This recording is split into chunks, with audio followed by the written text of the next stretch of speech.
লাভ কৰি কি ক'ব প্ৰথম প্ৰতিক্ৰিয়া?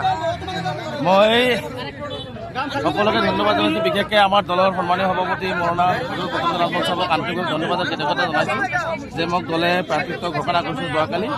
আৰু যি আশা লৈ যি আস্থা মোৰ ওপৰত ৰাখিছে, মই সেই আস্থাৰ ওপৰত থিয় হৈ অসমৰ সংখ্যালঘু জনগণৰ লগতে মোৰ সৃজনগ্ৰামবাসী ৰাইজৰ যাতে আৰ্থ সামাজিক শৈক্ষিক আৰু যি ন্যায় নিৰাপত্তাৰ অধিকাৰৰ কাৰণে যাতে মই সদায় মাত মাতি যাব পাৰোঁ, মানুহৰ কাম কৰিব পাৰোঁ, তাৰ কাৰণে মই চেষ্টা কৰিম।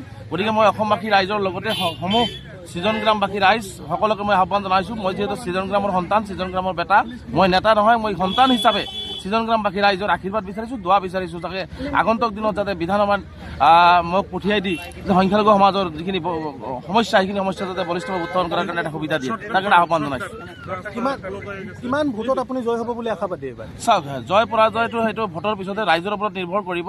গতিকে মই যেতিয়া নিৰ্বাচন খেলিব আহিছোঁ, মই 2,33,000 ভোটাৰ ৰাইজক মই বিনম্ৰতাৰে আহ্বান জনাম। মই দীৰ্ঘদিন সংগ্ৰাম কৰিছোঁ, মই দীৰ্ঘদিনৰ সংগ্ৰামৰ অন্তত মই যিহেতু ৰাজনীতিত আহিছোঁ, গতিকে 2,33,000 ভোটাৰৰ প্ৰতি মোৰ বিনম্ৰ আহ্বান থাকিব, দল মত নিৰ্বিশেষে সকলোৱে যাতে মোক ভোটদান কৰে, সেইটোৱে মই আশা কৰিম। গতিকে এইটো আশা লৈ আহিছোঁ আৰু মোক যাতে সকলোৱে দোৱা কৰে, আশীৰ্বাদ কৰে, যাতে মই মানুহৰ হৈ মানৱতাৰ হৈ উন্নয়নৰ হৈ কামখিনি কৰি যাব পাৰোঁ।